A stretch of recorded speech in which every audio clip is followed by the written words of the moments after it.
What is up, boys and girls, ladies and gentlemen, day traders, cloud swing traders? Hope you guys doing absolutely fantastic. Hope you guys are feeling good. We got Albert in the house. Good morning to you. Good morning to Bill, Cindy, Dragon, Jared, Jeff. We got Joe in the house. Kevin, Lauren, Lucian, Marius, Martina. Good morning. We got Michael, Michelle, Tim is in the house. All my people out in YouTube land. Good morning to you all. Good morning to all the lurkers in the background. I'm just not gonna say nothing all day. It's okay. I still love you. Hit that like and subscribe button, but. Yeah, chilling. We had I guess in terms of macro news, we get Lisa Cook on the hook. I could be a rapper. I think I don't know. But yeah, implications. So she's one of the Fed governance fair Fed seat. So only seven of them, and the implication is that you right now have three doves and you got four Hawks. She's one of them. So if she is fired from Trump, if that goes through and everything, now you got three and three, and that gives the opportunity for a replacement, which could come in as a dove and switch how the Fed essentially operates. Obviously, argument is if you're bringing in one of Trump's guys now, you have a Tim says the Fed remix. Pretty much, yeah, kind of. But now you have a little bit of is the Fed actually doing what they're supposed to, and is there systems of checks and balances, or are we just going to uh, push through whatever we need for the administration to kind of do? So that's the argument to the downside. To the upside, and I think there's even two arguments to that upside, but uh, if we do switch that, we're probably more aggressively going to start cutting rates. I think that would be the idea of the entire thing as well.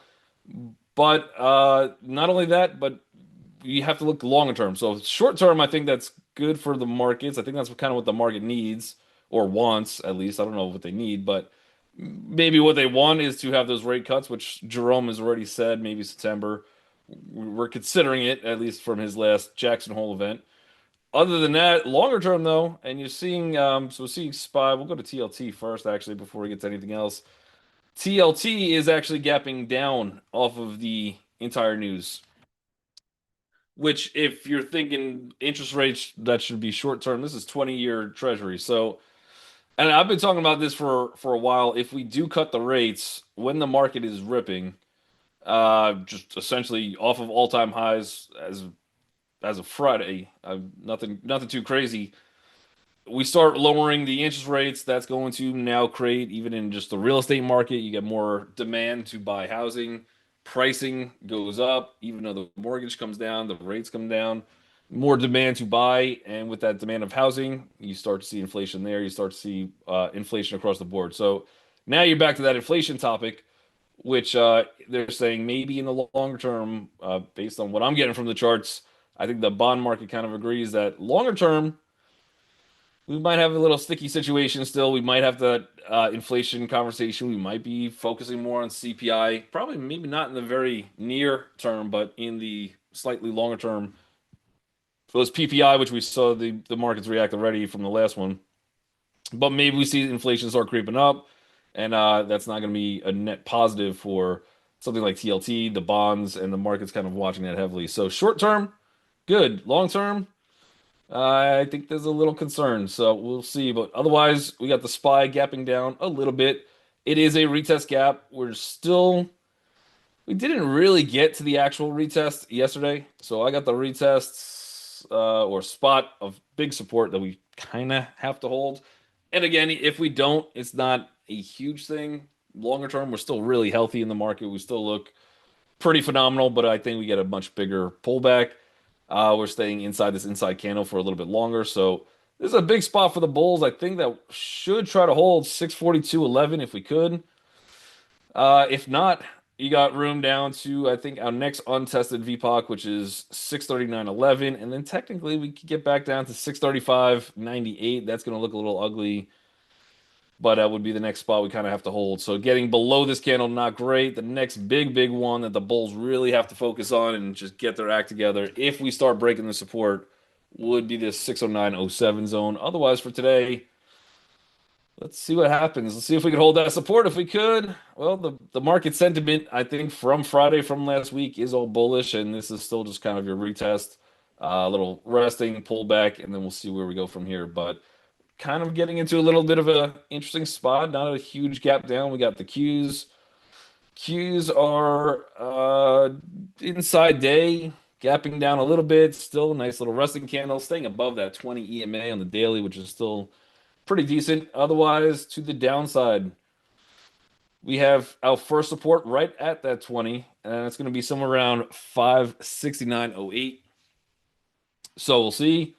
Otherwise, big resistance now kind of built in from yesterday and Friday at 571.92. So any candles that close past that. Where's my catalyst that's going to get my Qs going? That's probably going to be the NVDA earnings that come out later this week. I believe it's on, uh, is it Thursday after the bell? Let me just check. It's either Wednesday or Thursday. Wednesday after the bell. So tomorrow after the bell, we get the catalyst in for the Qs, and I think maybe we just stay a little pinned, probably in that range from I'd go 567.16 to 571.97, unless it's just massive optimism start rolling in before the NVIDIA earnings. I don't know, kind of priced a little bit higher on NVIDIA. They have to do something spectacular, I think, to try to take that out. BTC USD. We finally got into that spot that I was talking about for quite some time. So the first level we had to hold was 113.727. And I was saying if we do end up breaking that one, if that ends up coming down, we probably see this 109 print. And looks like we got right into 108.890. Bulls started coming back in. Is this the bottom of crypto? I have no idea. Next spot to the downside, you got 108.191. That's going to be a major spot. And then you start getting a bunch of support. 107, we'll call it 500, somewhere around there, but 492. And then I think a big catalyst, the next really big support, major support, should be 106.851. So other than that, we're not down there yet. Bulls already started to buy this thing back a little bit off of that support. We do have our VPOC, both VPOC and pricing inside the closing price of yesterday's candle. So they've already staged a little bit of a fight. We'll see how much they could actually deliver on this one. The next big resistance to the higher side, if we're going to say that this was our pullback spot and we rip from here, we're gonna have to get back above 111. Let's call it 600, but 594. So if we can start closing above there, I think the Bulls have some hopium, maybe some chop first, but then we probably look to hold, and you do have some decent risk rewards. So we finally got back to that interesting spot on Bitcoin. It took us a little while to get there, but we did it. And we'll see if the Bulls can actually rally out.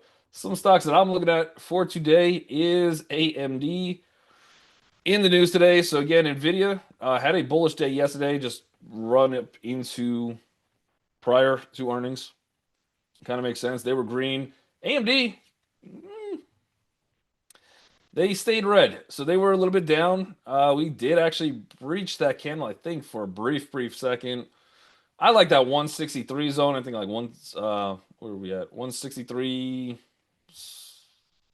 163.66. I'm in there for a swing. I'm in for a swing. I got in around that 163.75. I thought my risk reward was pretty decent on this one. So this was bullish here. And I threw my stop right below this candle. So there's my risk reward. I think I got my that's my target. I think I got my target that I'm going for, and I don't know, especially ahead of NVIDIA's earnings. So I don't know. I don't know if I get there unless we just put in a crazy day today on AMD.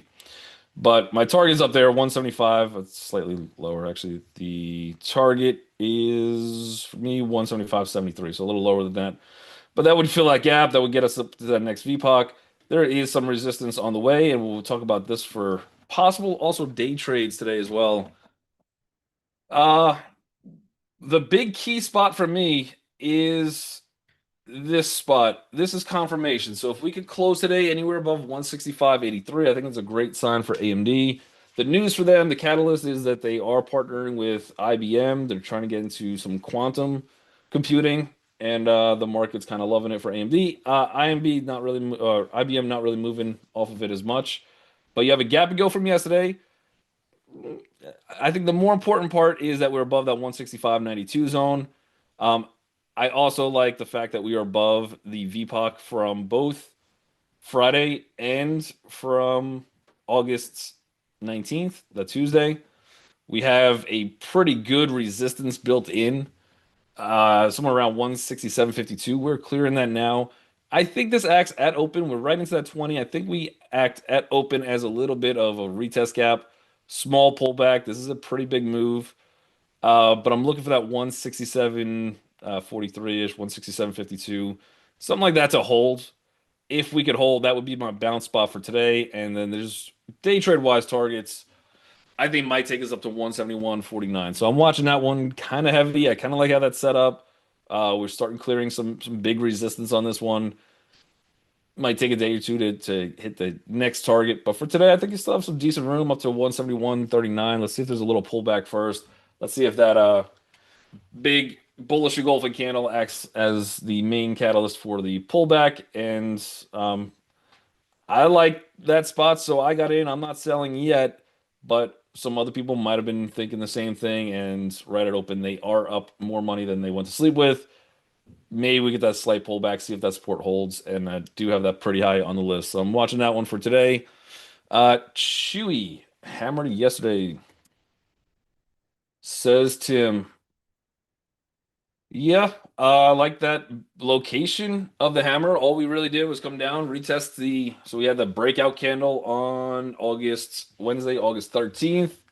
We set up a pretty decent VPOC somewhere right around 38.89. We've never been back there to retest it. That was our retest. We were gapping a little bit, opening today into a little bit of resistance. So I'd be careful of buying at open, but if it comes down, you should have now 2 days of support sitting at roughly about 39.80. So I'd like to see that hold. So if you do get that pullback on a swing trade basis, you're probably looking for, well, if that candle breaks from yesterday, that's where I would throw my stop at. That means we're not really holding.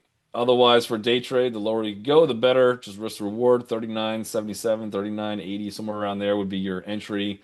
Unless, what would negate that? And I don't think I'd even want to go too bullish on this one until we get that pullback. But I could make a case if we start breaking out of, let's say, about $40.17.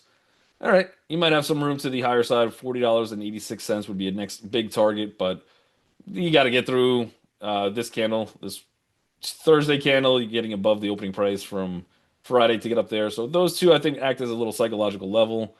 I'm not convinced today we're going to break through unless we can get that pullback first. And then I think that would set us up for a little bit of potential bounce spot. Hood. Um, Interactive Brokers got added to the S&P last night. A lot of people wanted Hood. International Interactive Brokers has been around a lot longer. They've been doing it a lot longer than Hood. Hood is that momentum play. It's the retail favorite, and this was not their turn. It was not their time to get in.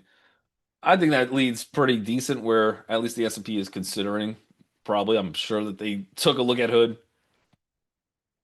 and now that Interactive Brokers is in, maybe that kind of opens the door a little bit for Hood. We'll see. But you get a little bit of gap down on this one. I think more so just moving with the rest of the market. I don't think it's a huge reaction for Hood, all things considered. But look for some kind of support around 106.60 if that holds. We're still inside day. You're probably throwing your stop at the low of yesterday. And I don't know. You might have a little risk reward to just play that fade, but otherwise it doesn't look too crazy in either direction. To the bull side, I'm looking at 108.51. Otherwise, if we start breaking down 106.60, yeah, you got some room. That next supports kind of start coming in around probably about 106.07. I'd have to be pretty convinced that that breaks down, and then my next big target would be 104.51. So I think Hood's kind of just hanging out. I almost rather play the fade on this one to the bull side. I think you just have better risk reward with less resistance in the way. So we'll see. Let's see. We got Lilly, which I think reported earnings. Nope, they reported earnings back there. Let's see. What is the catalyst? Eli Lilly's shares rose 1.4% to 705 after positive phase three results for, yeah, that's a challenge. Or for Gilferon. I always said I hope that phase three of or for Gilifon passes. I really hope it does. Prayers have been answered. It's unbelievable. Eli Lilly received a letter from the president, Trump demanding a 1,400% to 1,500% cut in drug prices. All right. That was probably a little bit over news. Other than that, yeah, I like this location a lot. Definitely taking out some bears from yesterday. You definitely have a wide open runway. Let's see if we go back a little bit. Maybe get tangled up in here a little bit. The next target to the higher side from here is about 720.33. And then I think 724.18. Michael Burry, I thought he was buying this one. He might be all out of this one already. Bigger targets on that gap fill, you're looking at 745.18. That'd be a nice move. Again, there's a lot that could hold us back. Maybe we could just climb right through it. I think a small little pullback on this one, see if support around 713.53 holds. Otherwise, that is a good gap and go, clearing the high end of pivots, clearing out all the VPOCs. I think this one wants to go higher from here. Why do I feel like this move is a pretty big one? We end up chilling out today. We don't really do something crazy, and then like tomorrow it starts to move. But anytime you get those biotech news too, it's usually buy the rumor, sell the news, and well, the news is out with what is it? Or for Gil for oh yeah, yeah, yeah. Uh-huh. That one. Just come up with some common names, drug companies, and then I'll buy some of your stocks. I think that's my catalyst. Did you already talk about SoFi? I did not. SoFi, the indicator, DJ Dan indicator, just absolutely murdered that one yesterday. And lower interest rates, I think, again, I think this whole Lisa Cook fiasco and news, I think look for today for anything that will potentially benefit from lower interest rates, even though it's just short-term interest rates, and who knows what the catalyst is longer term. SoFi, I think, is one of them that will really probably benefit. Again, even like SoundHound and those names too. I would treat today kind of like that. We just found out about interest rates being cut because the market has no long-term memory whatsoever, and we don't realize that most of that's priced in. But over 5% in the past year, recently the rose hits record high, 70% rally. Yeah, yeah, yeah. Yeah, it still looks good. We have I think the breakout was actually Friday. Fantastic close. We came back, we hit that retest, and we just rallied. So nothing really holding us back except for, let me see if there's one more catalyst. We're above all of that. Let's see if there's a pullback support I would like to see, at least on a long-term basis. 26.12. Where are we at now? 26.33. Where we put in that VPOC? Right around 26.19. So maybe we get a decent pullback. Being that this is a retest, we have 4 bullish days in a row. Let's see if that thing wants to pull back a little bit, 26.19. But I think this one looks pretty free and clear to go if we could do it. And it looks like it. The next psychological target, $28.26. And then you're sitting at an incredible all-time high. I know a lot of people scooped up some SoFi shares lower, so congrats to all you guys. But it does look like it wants to continue. Feverishly? I don't know. I don't know if I want to use that word. DJT. Nice little gap up on this one. What could the news be? Trump media. All right, this is 6 minutes ago. Trump media to establish digital asset treasury company with Yorkville acquisition and crypto.com. I don't think I'm a big fan of crypto.com, but I do like that name. I think that name is their entire company.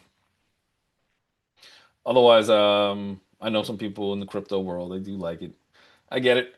The company said Tuesday the new company will be called Trump Media Group. CRO strategy will focus on, yeah, take that GameStop. Trump did it before you. Somehow, Trump got he got the full crypto thing wrapped up before GameStop could figure out how to do it. Incredible. But yeah, nice gap on that one. It is a gap to go from yesterday. Again, yesterday was mostly, I think we are actually trapping a little bit more bears with that close. And let's see if we get a small pullback on this one, maybe. Look for like 1841, especially since we're opening right in front of that 50 EMA. But small little pullback to 1843. Gonna have to watch resistance on this one. Resistance, the first one I see is 1893. We'll see if we can take that out. Let's also check if DJT has a short float. I don't know. Short float 9.23%. That could help. Yeah. Maybe we can start squeezing some shorts. Let's get this one higher on the list. Again, there is some resistance above us, but maybe that short float could start wiping some of them out, and we could maybe get to that 100 on the daily on a fantastic day. Let's get that a little bit higher for today. We'll put it on the watch list. All right, let's see. BMNR for BJAL. BMNR. Um, well, we checked out Bitcoin. Before we do this, let's check out Ethereum. Ethereum still nice bullish trend. We are staying right above that 20 EMA. We are above a decent, or kind of at it, maybe slightly above, but I got 440, 4483.04 as some type of support resistance, and it looks like we're edging right above it. And then you got 4602.87 is your next resistance. Trend looks good.